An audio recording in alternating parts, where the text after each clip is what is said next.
All right, moving into another lesson, and we'll just title this one "The Central Limit Theorem and Sampling Distributions." Um, I think this is going to be a slightly more complicated concept, so I think it's extremely important that you pump the brakes, slow down, watch this video very, very, very carefully, and get started off on the right foot. Because what I'm going to do, I'm going to embed the new content, the new stuff I want you to be able to do in stuff we should already be able to do. And I believe if you can make the transition, you're going to have a lot more success in this lesson. So let's think about what we did previously with normal distributions. So this statement right here would just say that IQ scores are normally distributed with a mean of 100 and a standard deviation of 15. First number is the mean, the second number is the standard deviation. The type of problem that we've looked at previously is like what percentage of IQs are greater than 118? Well, we know we can do that very easily using StatCrunch. So if we come over here and grab under Stat, go to Calculator, come down to Normal Distribution because of that right there, and make it happen. Our mean is 100. Our standard deviation is 15. We need greater than, because that's what the problem says, greater than 118. Put in 118, compute, so our answer is 0.1151.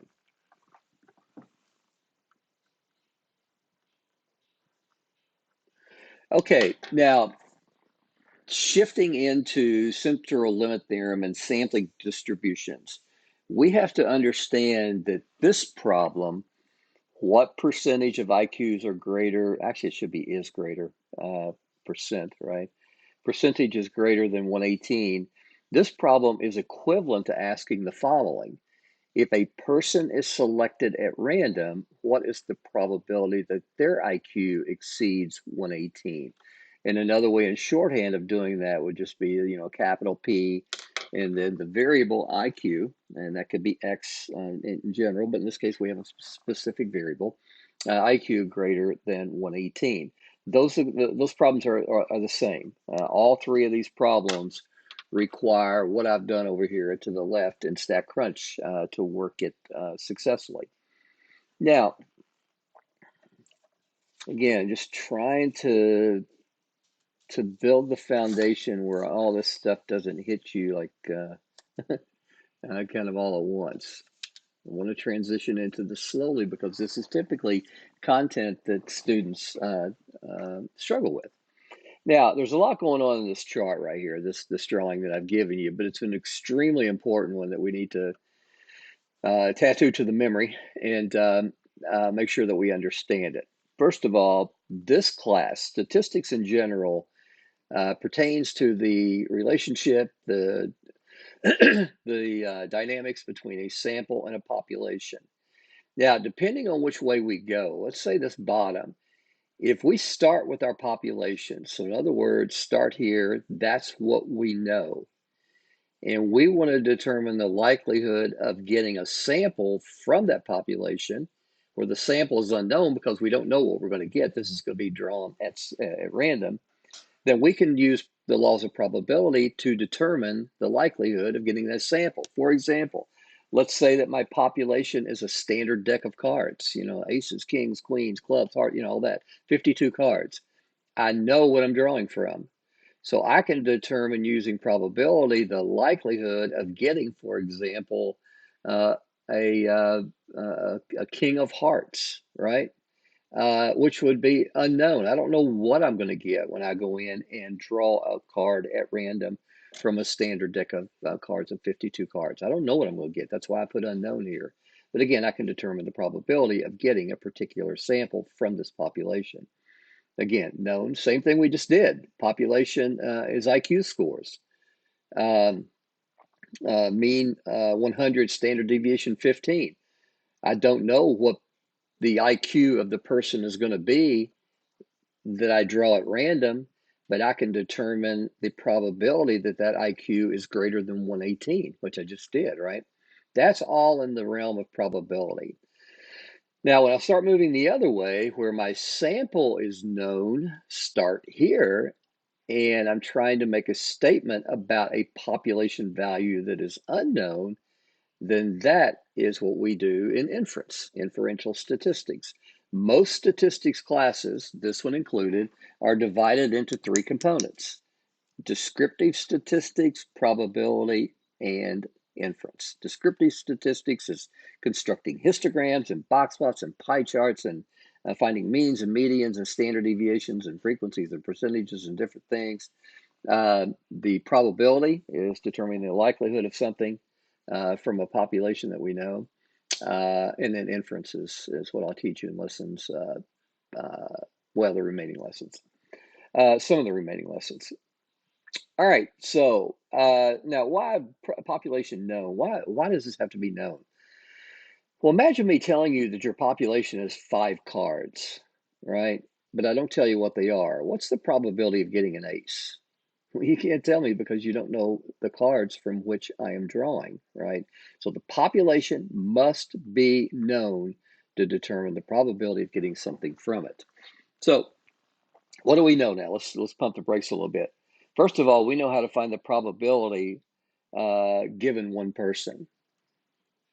If, again, circling back to the question before, we select a person at random. What is the probability that their IQ is greater than 118? Well, this right here answers that question for us. Would we feel comfortable? Now, again, let me pump the brakes a little bit. This diagram forms a cycle. All of this is interrelated.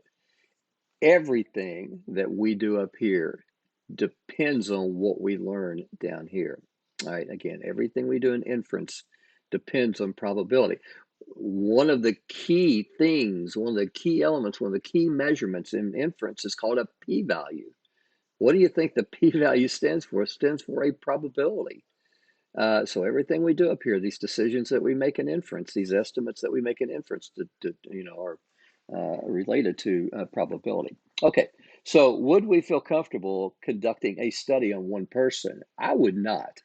Let's say that I want to estimate the mean IQ for all left-handed people. All right. And we'll define left-handed as being you write the majority of the time using your left hand. Okay? Well, I don't know the answer to that. So my population is unknown, but I could go out and take a sample and collect my sample and make an inference. Would I feel comfortable doing that study on one person? Right? So I choose a person who is left-handed, I give them an IQ test. Their IQ is 112. I just generalize it. Every single person that's left-handed has an IQ of 112. That would be goofy statistics. I wouldn't want to do that. I'd want to collect a sample where I have more than one person, and I'd want to use it to make an inference about the unknown value in our population. So that's the goal here, to study probability for samples. So we've got to study the probability. We've got to extend what we know down here from calculating probabilities for one person at a time, because it wouldn't make sense. Let me get that a little clearer so you don't lose your eyesight. When I put my hand in there, it messes it up. One person at a time to make inference. We want to find the probability of a sample, 2 people, 5 people, 50 people, 100 people, 1,000 people.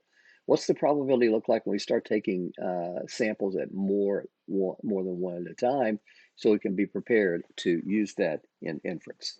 All right, that was kind of lengthy, kind of wordy. I apologize, but it's just I need you to have a solid foundation in the motivation for studying sampling distributions and central limit theorem before I move on. All right, here's what happens. We start out with a population, and for right now, I want to study means. So let's, I've got some stuff written here on page 3. Just as a reminder, a little review refresher. Remember the notation. X bar is our sample mean, SX is our sample standard deviation, mu is our population mean, and sigma is our population standard deviation. So our overarching question here, how do samples behave? What happens when I take multiple samples from a population? What do they do? How do they react? So let's simulate that. So I have this population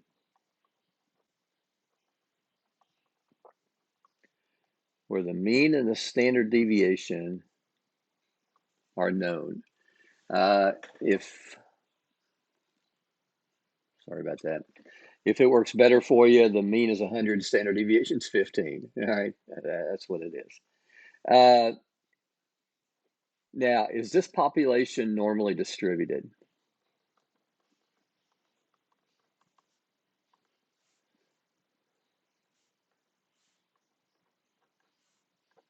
Well, it either is or it isn't. Daggone it. If it is, our sample size only needs to be 2 or larger. If it's not normally distributed, our sample size needs to be, depending on the reference, I've seen 25 listed, I've seen 30. So just kind of keep the 25 or 30 target on your radar if you don't start out with a normally distributed population. How do you know this information? It'll be given in the problem. So again, you start out with a question. It says you're drawing samples from a population that is not normally distributed. Then for you to be able to proceed, you have to have a sample size of 30, 25, or 30.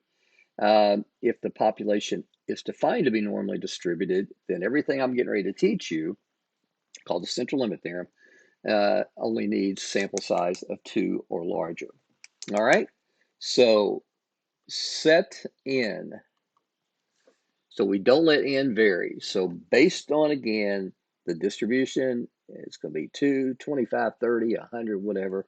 Let's just say, for the sake of this illustration, that we set n to be 100. It doesn't have to be 100. It could be 88. It could be 1,012. It could be whatever. We just set it and we hold it constant. We don't let n vary after we set it. All right? And this would work out nice because it doesn't matter if we have a normal distribution or not. 100 is bigger than 2, and 100 is bigger than 25 or 30. So the distribution shape of this population would be irrelevant because I've set my sample size high enough. Now, here's where the fun starts. Imagine diving in your population and pulling out 100 people, and you measure each of these 100 people. You get their, whatever the value is. So as we're doing IQs, we take their IQs. So we have 100 IQs.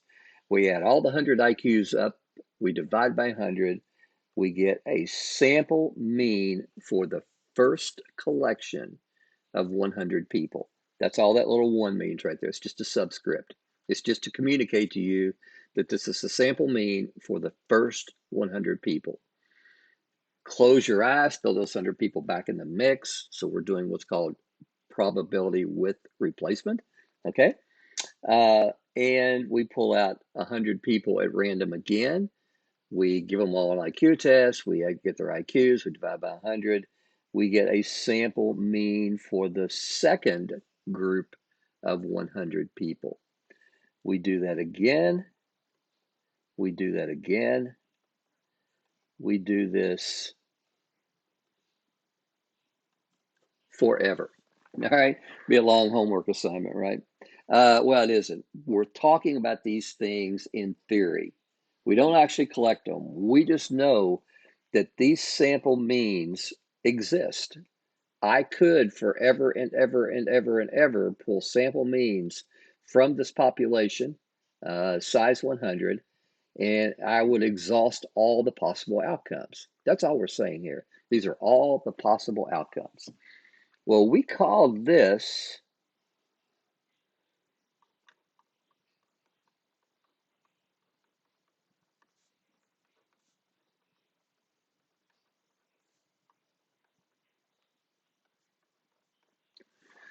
the distribution of sample means x bar. So again, the distribution of sample means x bar, or just the distribution of sample means. The central limit theorem tells us three things. So that's central limit theorem. The central limit theorem tells us three things about all of these numbers. The first thing it tells us is the shape is going to be normally distributed.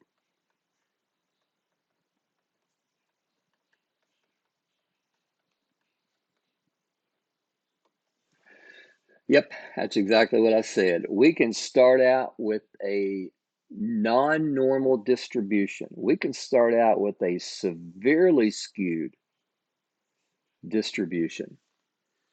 And as long as my samples are, sample size is set at 25 or 30, which it would be at 100, the distribution of these sample means, if I put these means in a calculator and create a histogram, my distribution is going to be normally distributed. And it gets more, at least closer to a normal distribution as the sample size gets bigger. So 100 would almost guarantee the result to be normally distributed. The next thing it tells me is that the population mean of these x bars. So if I can take this number plus this number plus this number plus this number, all these numbers, add them up and divide by however many I have, the population mean of those values is going to be equal to the original population mean that I started with way back here. The standard deviation of those values, we expect variation, right? We don't expect all these samples to be the same. So the standard deviation of all these values right here, given by this notation, which by the way we call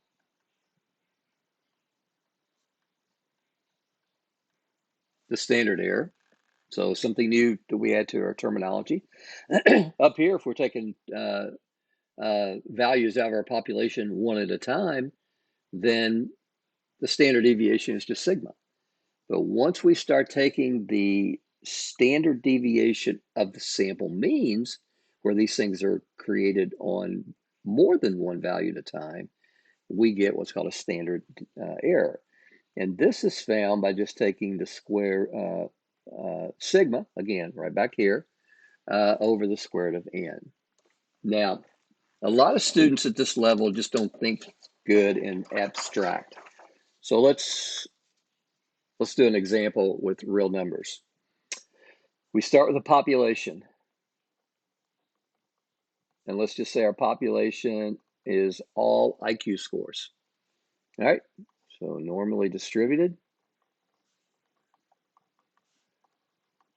Mean equal 100. Standard deviation equal 15.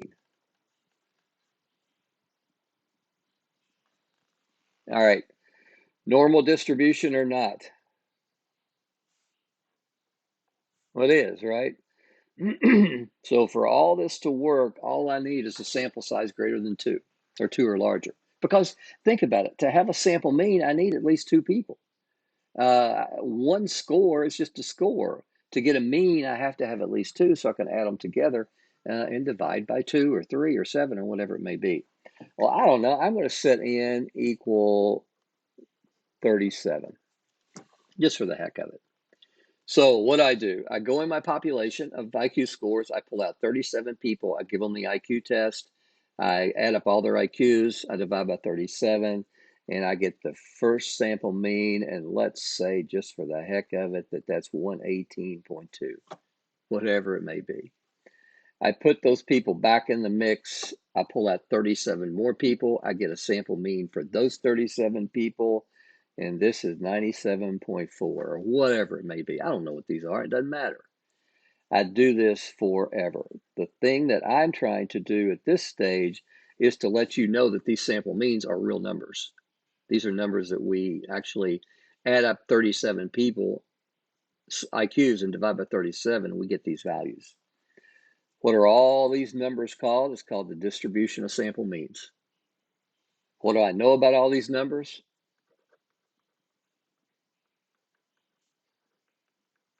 They're normally distributed. Why is that important? Well, that's important because I got a calculator key over here that works those problems for me. If I don't know that it's normally distributed, I don't know which one of these that I have to use to calculate the value of a probability, right? I know that the mean value, if I take 118.2 plus 97.4 plus whatever, plus whatever, plus whatever, and divide by, how many I have, that value is going to be the same as the mean I started with back here.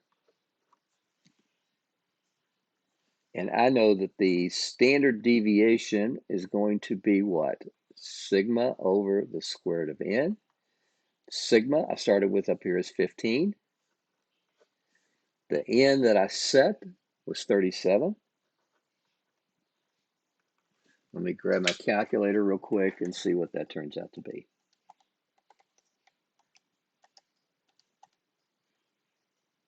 So I get 2.466, let's call it. Of course, the further you round out here, when you use it to make a calculation later, it gives you a more accurate answer. All right, now let's talk about the problems that I want you to be able to do. A person is selected at random.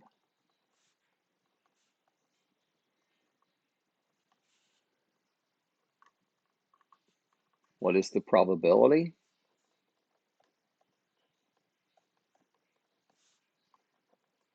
that their IQ is less than 108?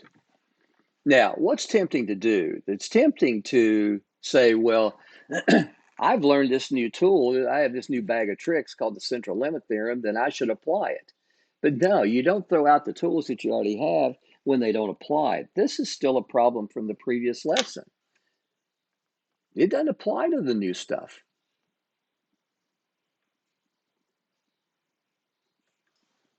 Mean 100, standard deviation 15. I need less than 108. The answer is 0.7031.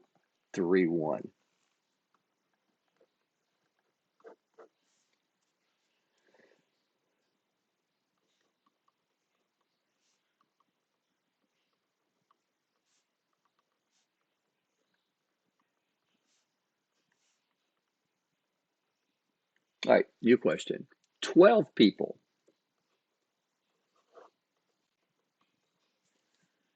think n equal 12 are selected at random.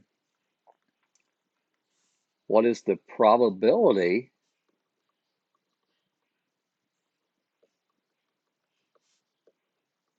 that their mean IQ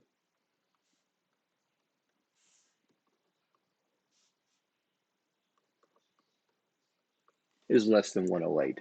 Now, what's the difference in this problem and this problem? Well, up here, we're taking a person one at a time. A person is selected at random. Down here, we're taking 12 people. So up here, we're just looking at the probability of their IQ, that 108 for them only. Down here, we're taking 12 people, and we're looking at the sample mean for these 12 people. So what's the probability that their mean IQ is less than 108? The only thing you have to do different for working this problem and this problem, because again, what's the central limit theorem tell us? Means 100. Standard deviation changes. The only thing you have to do is change your standard deviation. It's no longer 15.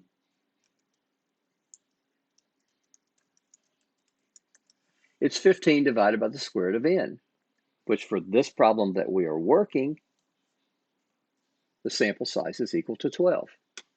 All right, so I still need that, and this actually should be X bar, but we just have to understand the context of the problem we're working, all right?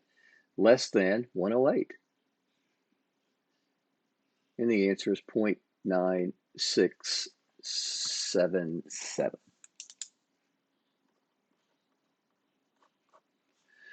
People complicate these problems because there's a lot going on, but to put these things into action and actually apply them and actually work the problems and get the correct answer, which is always cool. The only thing we need to do is change the standard deviation. You just cannot forget to divide these population standard deviation by the square root of the sample size. Now, let's pump the brakes a little bit and say, can we even work this problem? Because if we had a skewed distribution, 12 wouldn't be enough, would it? We need 25 or 30. But since this is a normal distribution, IQs are normally distributed, we've defined that previously, then 12 is big enough because we have, it just needs to be 2 or larger. All right, so I'm going to end there. I'm going to